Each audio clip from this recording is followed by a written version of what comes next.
हमारे YouTube channel केसी कांकेर में आपका स्वागत है। पिछले क्लास में हमने जो ग्राम पंचायत के प्रमुख पदाधिकारी है उनका डिटेल देखा था। अब हम जो जनपद एवं जिला पंचायत के प्रमुख पदाधिकारी है उसको कंपेयर करके देखेंगे। जो अलग होगा वो ऑलरेडी हम वहाँ पे हमको मेंशन हो जाएगा, बाकी जो सिमिलर है वो आपको दो पार्ट में अलग अलग दिख जाएंगे। ठीक, और ये वाले पार्ट में उनका जो प्रमुख की पॉइंट है वो लिखे हुए हैं। ठीक, तो शुरू करते हैं। जनपद या जिला पंचायत के प्रमुख पदाधिकारी, अब आप लोग समझना थोड़ा। ठीक, तो जनपद पंचायत के सबसे पहले जो प्रमुख पदाधिकारी के रूप में दिखेंगे जनपद पंचायत के अध्यक्ष और जिला पंचायत के अध्यक्ष। ठीक है, अब इनका निर्वाचन, सबसे पहला क्वेश्चन कि इनका निर्वाचन कैसे होता है। ठीक, तो जनपद पंचायत के अध्यक्ष का निर्वाचन अप्रत्यक्ष रूप से होता है और जिला पंचायत के अध्यक्ष का निर्वाचन भी कैसे होता है, अप्रत्यक्ष। अप्रत्यक्ष का मतलब समझते हो क्या होता है अप्रत्यक्ष? हाँ, नहीं, देखो, इनके जनपद पंचायत के जो सदस्य हैं, ठीक है, उनकी नियुक्ति उनको हम चुनेंगे, है ना। हम जनपद या जिला पंचायत के सदस्यों को चुनेंगे और वो सदस्य मिलके किनको चुनेंगे, अध्यक्ष को चुनेंगे। समझ में आ गया?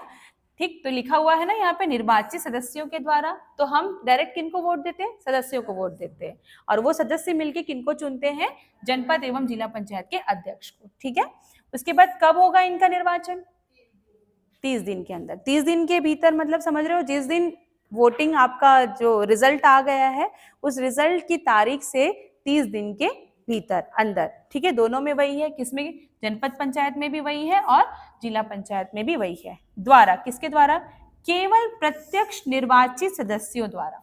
किसके द्वारा, केवल प्रत्यक्ष निर्वाचित सदस्यों के द्वारा क्या होगा, इनकी नियुक्ति होगी। अब ये प्रत्यक्ष निर्वाचित सदस्य क्या है, अभी यहाँ पे अप्रत्यक्ष का मतलब समझे, मतलब वो कैसे हो रहा है, यहाँ पे डायरेक्ट वोट नहीं पड़ रहा है ना, इनडायरेक्टली उनका चुनाव हो रहा है। ठीक है, और ये प्रत्यक्ष मतलब जो चुनाव हो रहा है, मतलब जिनके द्वारा चुने जा रहे हैं, जो सदस्य चुने जा रहे हैं, जो सदस्य हैं वो सदस्य क्या बोल रहे हैं, वो सदस्य मतदाताओं द्वारा चुन के आए हैं, डायरेक्ट जनता के द्वारा चुन के आए हैं। तो जो जनता के द्वारा चुन के आए हैं केवल उनके द्वारा ही।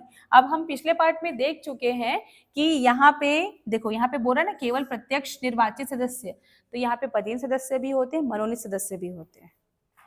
समझ में आया, पदेन सदस्य भी होते हैं और मनोनीत सदस्य भी होते हैं, इसलिए यहाँ पे अलग से मेंशन किया है क्या, केवल प्रत्यक्ष निर्वाचित सदस्यों द्वारा, जो जनता द्वारा चुन के आए। और यहाँ पे भी सेम है, जिला पंचायत में केवल किसके द्वारा, प्रत्यक्ष निर्वाचित सदस्यों के द्वारा। ठीक, भूमिका, जनपद पंचायत का सर्वोच्च पद है, किसका पद, जनपद पंचायत का अध्यक्ष। वैसे ही जिला पंचायत का सर्वोच्च पद भी क्या है, आपका अध्यक्ष। ठीक है, जिला पंचायत अध्यक्ष। नेक्स्ट देखते हैं, ब्लॉक के एक निर्वाचन क्षेत्र का प्रतिनिधित्व करते हैं। ठीक, ब्लॉक बोले तो जैसे ये जिला है, जिले में विभिन्न ब्लॉक होते हैं। ठीक है, तो इस ब्लॉक का जो हेड रहेगा वो क्या हो जाएगा, जनपद पंचायत का अध्यक्ष हो जाएगा। अब यहाँ पे बोल रहा है जिला के एक निर्वाचन क्षेत्र का प्रतिनिधित्व करते हैं और ये पूरे जिले का एक अध्यक्ष होगा, वो होगा जिला पंचायत अध्यक्ष। ठीक है, मतलब एक जिला में बहुत सारे जनपद पंचायत अध्यक्ष हो सकते हैं और एक जिला में केवल एक जिला पंचायत अध्यक्ष रहेगा। ठीक है, जनपद पंचायत के अध्यक्ष पदेन रूप से सामान्य प्रशासन समिति के सभापति होते हैं। अब फिर ये क्वेश्चन आ गया, सामान्य प्रशासन समिति क्या है समिति को अलग से पढ़ेंगे हम। अभी यहाँ पे आपको ध्यान रखना है बस क्या, कि एक सामान्य प्रशासन समिति है जिसके सभापति कौन होते हैं, जनपद पंचायत अध्यक्ष। और यहाँ पे भी सामान्य प्रशासन समिति होती है, यहाँ पे जिला पंचायत में भी होती है और उसके भी क्या होंगे, सभापति जिला पंचायत अध्यक्ष होंगे। क्लियर? ठीक, पदमुक्ति, अभी मैं बार बार ये चीज आप लोगों को दोहरा रही हूँ कि पदमुक्ति मैं अलग से पढ़ाऊंगी भाई, वेट ज्यादा नहीं कराएंगे, थोड़ा सा 2-3 क्लास बाद देख लेंगे पदमुक्ति कैसे होती है। तो देखो, दोनों में जो अलग है उसको देख लेते हैं, लगभग सिमिलर है। अविश्वास प्रस्ताव द्वारा, अविश्वास प्रस्ताव द्वारा, संकल्प द्वारा, संकल्प द्वारा, निलंबन द्वारा, निलंबन द्वारा, पद से हटाना, पद से हटाना, त्यागपत्र, त्यागपत्र। ठीक है, ये सारा प्रोसेस हम अलग से देखेंगे कि कैसे निलंबन होगा, किस आधार पे निलंबन होगा, किस आधार पे उनको पद से हटाया जा सकता है, किस आधार पे उनको अविश्वास प्रस्ताव लाया जा सकता है, ये पूरा डिटेल हम अलग से देखेंगे। ठीक है, अब देखेंगे विशेष। जनपद पंचायत का कोई पदाधिकारी, पदाधिकारी बोले तो क्या, सदस्य, अध्यक्ष, उपाध्यक्ष, 2 बार आ गया है अध्यक्ष उपाध्यक्ष, संबंधित जनपद पंचायत के भीतर के किसी भी ग्राम पंचायत के क्षेत्र का मतदाता नहीं होने की स्थिति में वह इन पदों को धारण नहीं कर सकता। मतलब समझ में आया कुछ यहां तक? क्या आया? फिर से पढ़ो, फिर से पढ़ो, क्या बोल रहा है?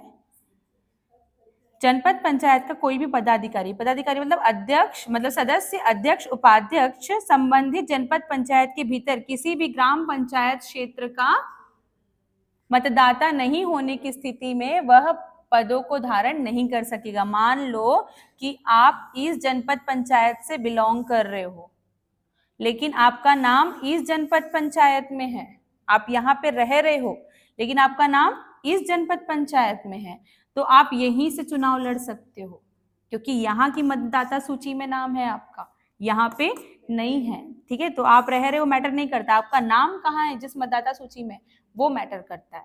ठीक, अर्थात जनपद पंचायत के किसी भी निर्वाचन क्षेत्र से चुनाव लड़ सकता है, बशर्ते उस जनपद पंचायत के मतदाता सूची में उसका नाम हो। क्लियर हो गया?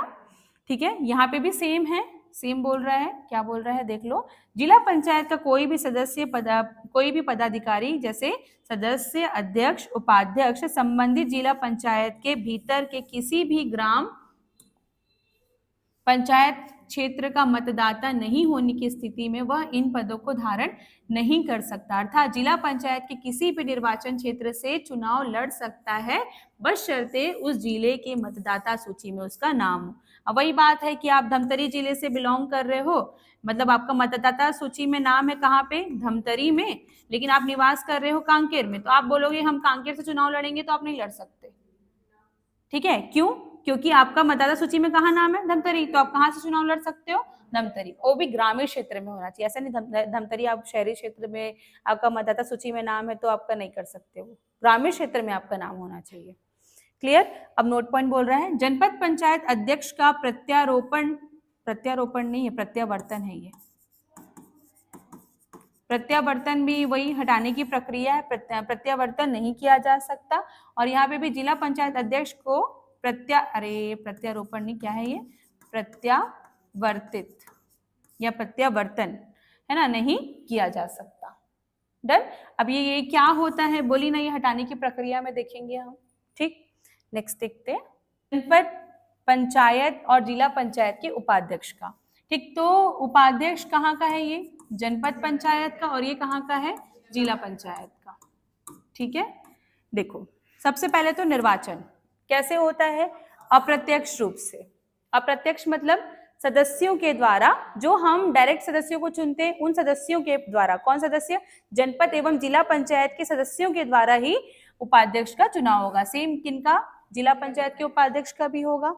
कब होगा, तो सदस्यों के निर्वाचन के पश्चात विहित प्राधिकारी के द्वारा यथाशीघ्र बैठक बुलाकर उपाध्यक्ष का चुनाव कराया जाता है। सेम चीज यहाँ पे भी, सदस्यों के निर्वाचन के पश्चात विहित प्राधिकारी द्वारा। अब ये विहित प्राधिकारी कौन होंगे, नहीं, कौन होंगे, हाँ, राज्य सरकार द्वारा नियुक्त जो अधिकारी लेवल में होंगे ना, उस रिटर्निंग ऑफिसर के रूप में जो दिखते हैं या फिर प्रशासनिक अधिकारी के रूप में जो दिखते हैं, ज्यादातर ये ना सीईओ होते हैं।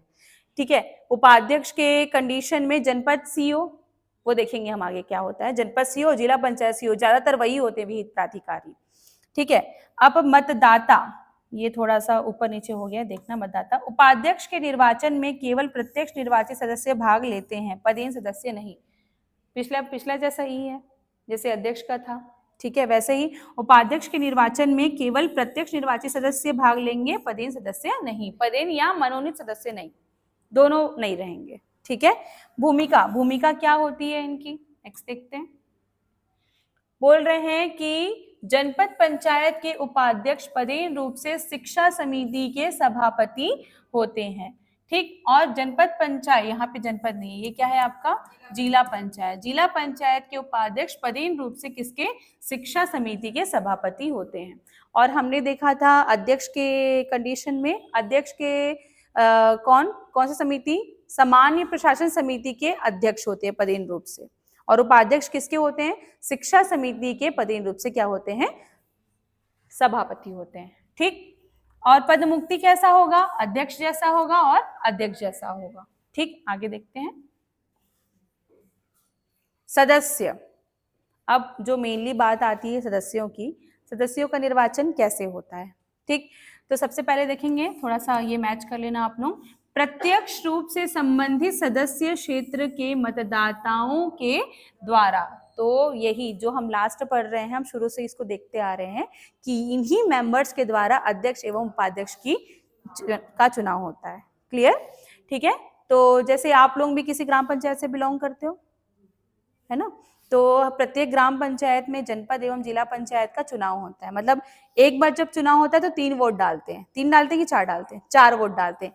एक जनपद पंचायत सदस्य के लिए, एक जिला पंचायत सदस्य के लिए, एक सरपंच के लिए और एक पंच के लिए, 4 वोट डालते हैं एक ग्रामीण क्षेत्र के व्यक्ति, पर्टिकुलर एक व्यक्ति। ठीक है, उसके बाद सदस्य सेम किसमें, ये क्या है आपका जनपद पंचायत है और ये क्या है आपका जिला पंचायत, दोनों में सेम रहेगा।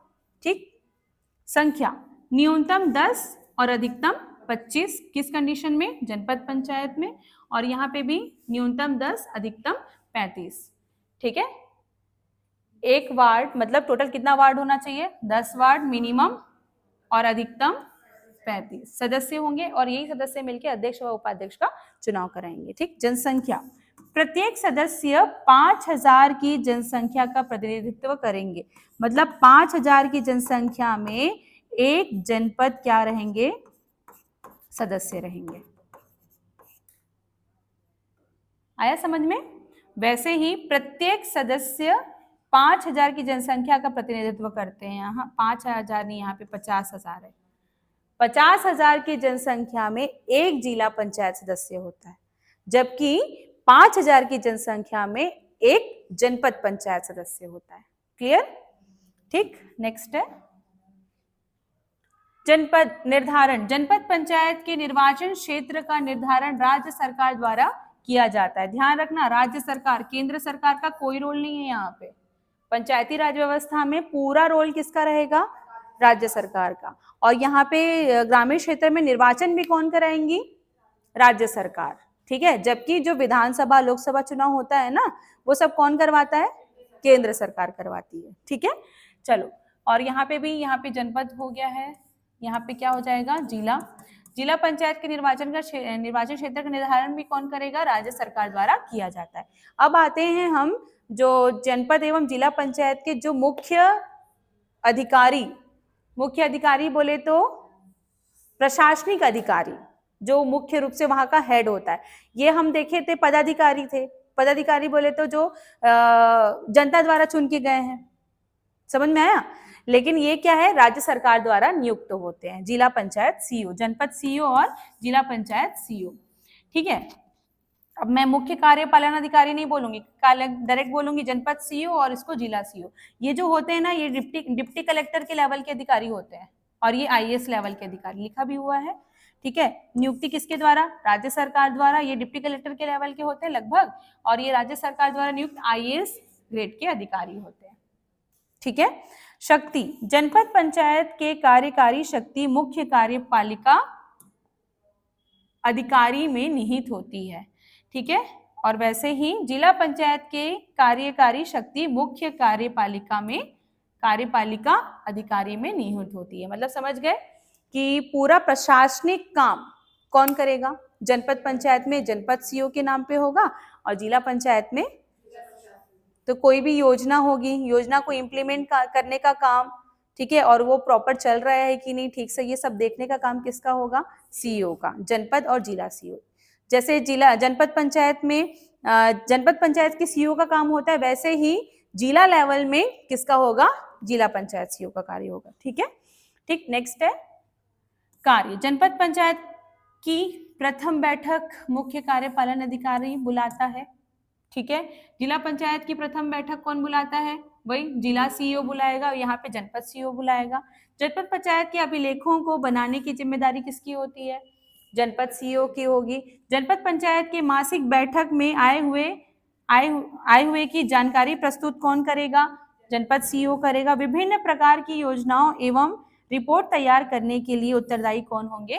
जनपद सीईओ होंगे। जबकि जो जिला पंचायत सीईओ होते हैं वो आईएएस लेवल के होते हैं ना, वो निचले अधिकारी से काम करवाते हैं। मतलब ये सब जो जनपद सीईओ होंगे रिपोर्टिंग देंगे किनको? जिला सीईओ को। ये जो रिपोर्ट पूरा तैयार कर रहे हैं ना, सारी जिम्मेदारी ये सब किसको देंगे? जिला सीईओ को देंगे। क्लियर हो गया?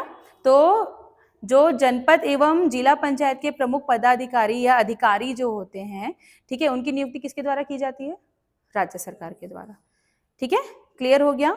ठीक, तो ये हमारा हो गया जनपद एवं जिला पंचायत के प्रमुख पदाधिकारी। तो बने रहिए हमारे YouTube चैनल केसे कांकेर के साथ। Thank you.